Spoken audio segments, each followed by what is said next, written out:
What if I told you that somewhere in the rolling farmland of Lancaster County, Pennsylvania right now, there's a leg of pork hanging from a wooden beam in a dark cellar? No refrigerator, no electricity, no plastic wrap, no chemicals. And it has been hanging there for over 4 years.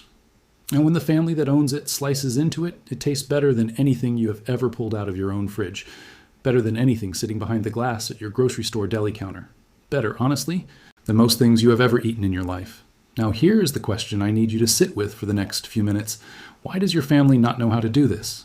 Why did that knowledge disappear from your kitchen? Because it did not disappear by accident. There is a method. It is ancient. It costs about $2 in materials. And for nearly 3 centuries, one community in America never stopped using it while the rest of the country quietly forgot it existed. We are talking about Amish dry salt curing. And before you click away thinking this is some niche homesteading hobby for people living off the grid in the mountains, I need you to hear something clearly. You do not need land. You do not need a farm. You do not need to build anything or buy anything expensive. If you have a basement, a garage, a mudroom, or even a cool closet on the north side of your house, you already have everything you need to preserve meat for up to 5 years without spending a single dollar on electricity. That is not a sales pitch. That is documented science that has been sitting in university extension bulletins, USDA reports, and old farmers' almanacs for over 100 years. The only thing missing was someone willing to put it together in a way that made sense. So let's do that right now. Go back to 1737. The first Anabaptist families, the people we now call the Amish, crossed the Atlantic and landed in Philadelphia under William Penn's land grants. They came from the Palatinate region of what is now Germany and Switzerland, and they brought with them something more valuable than gold in a new world with no refrigeration and brutal winters. They brought the knowledge of salt curing, techniques that had been refined over centuries in the cold cellars of Central Europe. Methods passed down not in books, but at kitchen tables, from grandmother to daughter, from father to son, scratched into small leather notebooks and memorized through repetition until they became as natural as breathing. Picture this: a young Amish farmer in the 1750s, somewhere in eastern Pennsylvania, standing over a wooden crock the size of a washtub, laying down a thick bed of coarse salt, placing a cut of pork directly on top of it, and burying the meat completely until there is not a single inch of exposed flesh visible. He does this every autumn, every single year, the same way his father did it, the same way his grandfather did it back in Germany before the voyage. And when spring comes, that meat is still good. Better than good. It is rich and concentrated and deeply flavored in a way that fresh meat simply cannot be. His family eats it. His neighbors eat it. Nobody gets sick. The method works. Now fast forward to 2025. You walk into a grocery store. You buy a vacuum-sealed ham. It costs you somewhere between $70 and $90. The label says it was cured, which is technically true, but what it was cured with is a different story entirely. Sodium nitrite, sodium nitrate, water injected directly into the muscle to add weight, sugar, phosphates, and a list of chemical stabilizers that would take you 3 minutes just to read aloud. That ham will last about 2 weeks in your refrigerator before it starts to turn. And when the power goes out for more than a day, it is gone. The Amish farmer's ham from the cellar will outlast your refrigerator's warranty. It will survive any power outage. It requires no packaging, no cold chain, no chemical additives. And the total cost of salt per cut of meat is roughly $2. Here's the science, and I promise to keep it simple because the science is actually beautiful in how straightforward it is. Salt does not just add flavor to meat. Salt actively pulls moisture out of the meat cells through a process called osmosis. You force the water out. And bacteria, the organisms that cause spoilage, food poisoning, and all the things that make meat go bad, bacteria need water to survive. When the salt concentration inside the meat rises above roughly 10 to 12%, you have created an environment where harmful bacteria simply cannot exist. Not the ones that cause food poisoning, not the ones that cause rot, not even the stubborn, dangerous ones. Salt creates a biological dead zone inside the meat. And inside that dead zone, the meat enters a state of preservation that does not last days or weeks. It lasts years. Now here is something that most people do not know, and it is the reason a lot of home curing attempts fail before they even get started. The salt has to fully penetrate the meat, all the way through. Not just the surface, not just the outer layer, all the way to the center. And that takes time.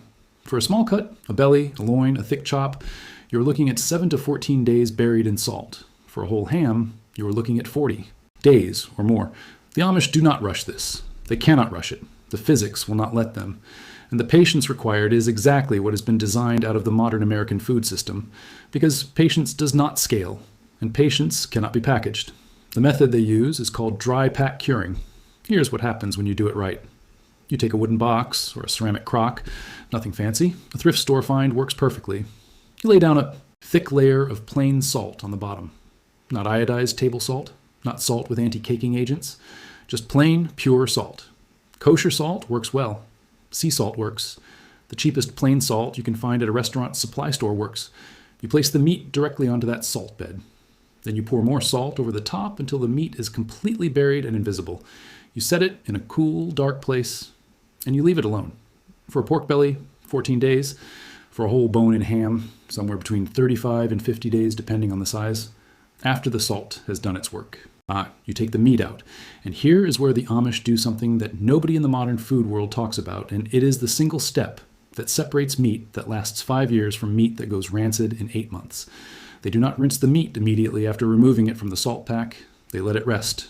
They place it on a wooden rack, uncovered in the cool air of the cellar for exactly 72 hours, 3 full days. And during those 3 days, something remarkable happens inside the meat. The salt that has accumulated on the outer surface continues to migrate inward, equalizing through the entire cut and eliminating the salty patches and bland spots that ruin most homemade cured meat. At the same time, the surface of the meat begins to dry. A protective rind forms. Charcuterie experts call it the pellicle. And this rind is not just cosmetic. It is a physical barrier. Mold cannot establish a foothold on a properly formed pellicle. Moisture cannot penetrate from the outside. And the proteins in the outer layer begin an enzymatic breakdown into amino acids, specifically glutamic acid, which is the naturally occurring compound responsible for that deep, savory, almost mushroom-like richness that you cannot get from any factory product at any price. I want to tell you about a man named Amos from Gordonville, Pennsylvania, because his story permanently changed the way I think about the limits of what salt curing can actually do. Amos kept a curing cellar under his farmhouse that had been in continuous use since 1889. In that cellar, on a shelf of white oak that had darkened nearly to black from over a century of salt vapor, there sat a single piece of cured ham that had been put up in 1943. During World War II, when meat rationing was at its peak and every American family was hoarding what they could, that ham was set aside. Then it was never eaten. It became a kind of family marker, a reminder of the hardship years, a thing nobody wanted to touch. When Amos died in 2017 at the age of 91, the ham was still there on that shelf. His grandson cut into it the following spring, 74 years after it had been salted. And the interior, while extremely dry and concentrated, was not spoiled. It was edible. The grandson described the flavor as tasting like the memory of a thing rather than the thing itself. I am not telling you to keep meat for 74 years. But I am telling you that 5 years is not the ceiling of this method. 5 years is the conservative middle of the range. And that changes everything about how you think about food security, about cost, about what it means to be self-sufficient in a country that has quietly built an entire economic system around your inability to feed yourself without a credit card and a refrigerator. Let's talk about why you never learned any of this, because the answer is not that people forgot. People do not just forget things that kept their families fed for generations. The answer is that the knowledge was systematically removed from ordinary American life through a combination of regulatory changes and industrial economics that made traditional home curing practices economically impossible at the commercial level, and then culturally invisible at the household level. Here is what this channel, Secret Vault, has found buried in documents that most people never bother to read. In the late 1970s and accelerating through the 1990s, federal regulatory frameworks around commercial meat processing became so complex and so expensive to comply with that the small family curing operations, the ones that used to sell traditionally salt-cured hams out of country stores in every county in America, simply could not survive. The country store that sold your great-grandfather a salt-cured ham in 1955 closed in 1982 because the new federal inspection requirements cost more per year than the store made in revenue. By the mid-1990s, the knowledge of traditional curing had largely moved out of American kitchens and into industrial processing plants, where the meat was injected with sodium nitrite, phosphates, water, and sugar, and then sold back to you at 4 or 5 times the price of the actual raw ingredient.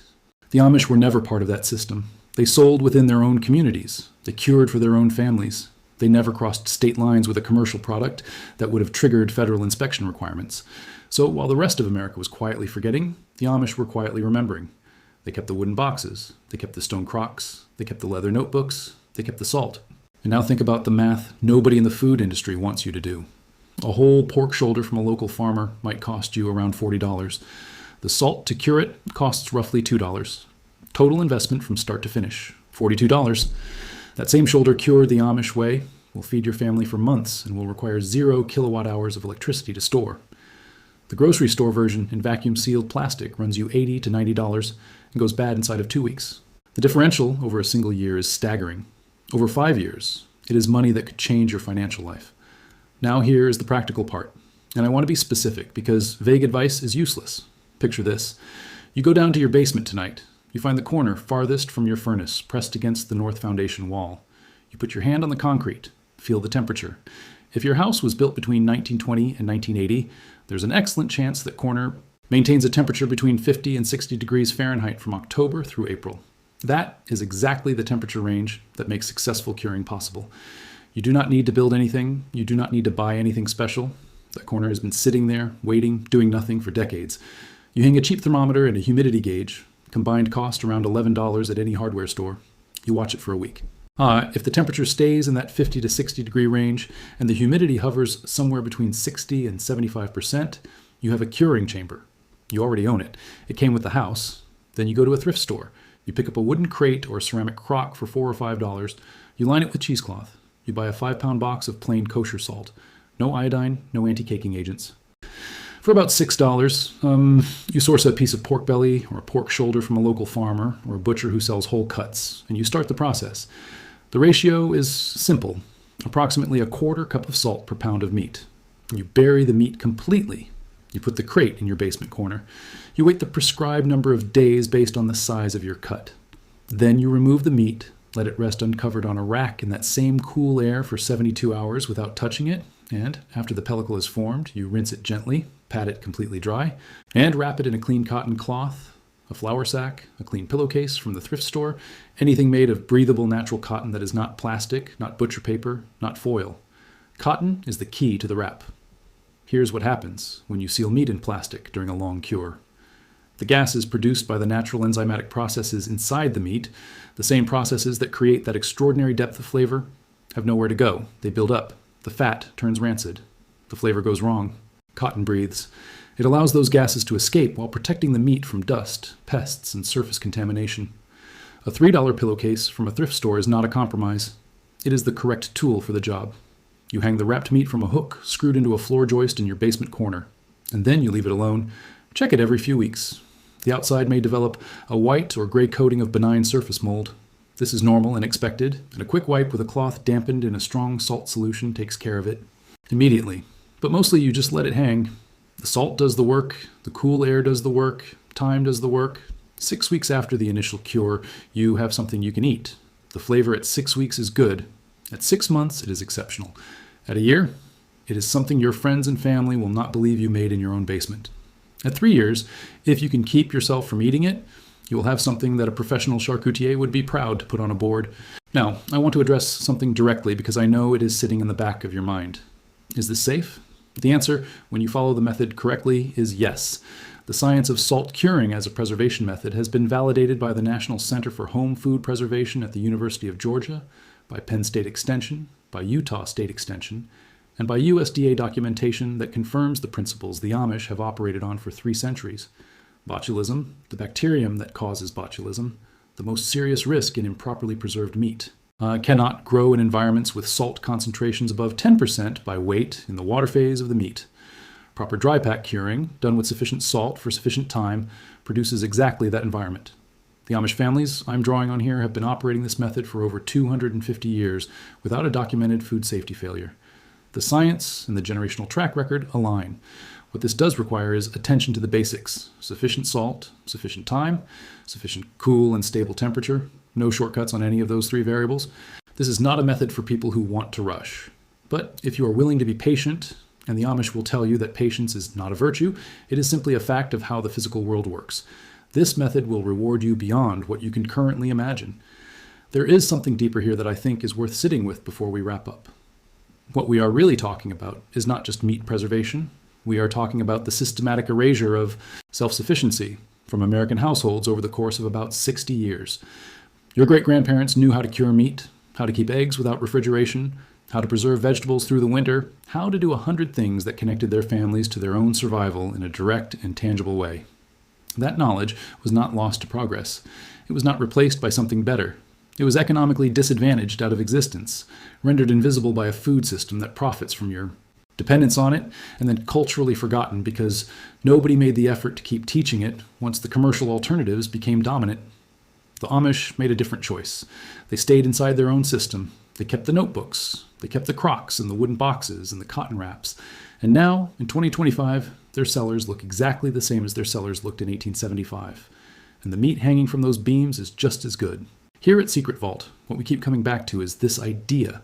Real knowledge does not expire. A technique that worked in 1737 works in 2025 because it is based on physics and biology that do not change. The USDA changes, the grocery store changes, electricity prices change, supply chains break, refrigerators fail, regulations shift. But salt still pulls water out of meat cells through osmosis. Bacteria still cannot survive above a 10% salt concentration. A cool, dark, stable space still preserves. These facts were true before the United States existed, and they will be true long after every vacuum-sealed ham in every grocery store in America has been thrown away. What you have just received, the dry pack method, the correct salt ratios, the 72-hour rest, the pellicle formation, the cotton wrap, the basement corner, is a complete system. It costs under $15 total to set up if you start from scratch. It requires no ongoing electricity. It produces meat that is superior in flavor to anything you can buy commercially. And it lasts for years rather than days. And every piece of it is documented, verified, and legal for personal home use without any permit, license, or inspection. The only thing that was ever taken from you was the knowledge that you could do it. And now you have it back. Go find your basement corner tonight. Put your hand on the north foundation wall and feel the cool of it. That corner has been waiting for you for 30, 40, maybe 60 years. It does not know that you forgot about it. It has been doing its job anyway. Salt is $2, a wooden crate is $4, the cotton wrap is $3, and the ham that will be hanging from your basement joist a year from now will taste like something your grandfather knew and your father never did. Something the grocery store cannot sell you at any price, for any reason, ever. Because some things were never meant to be sold. They were meant to be passed down, and this is one of them.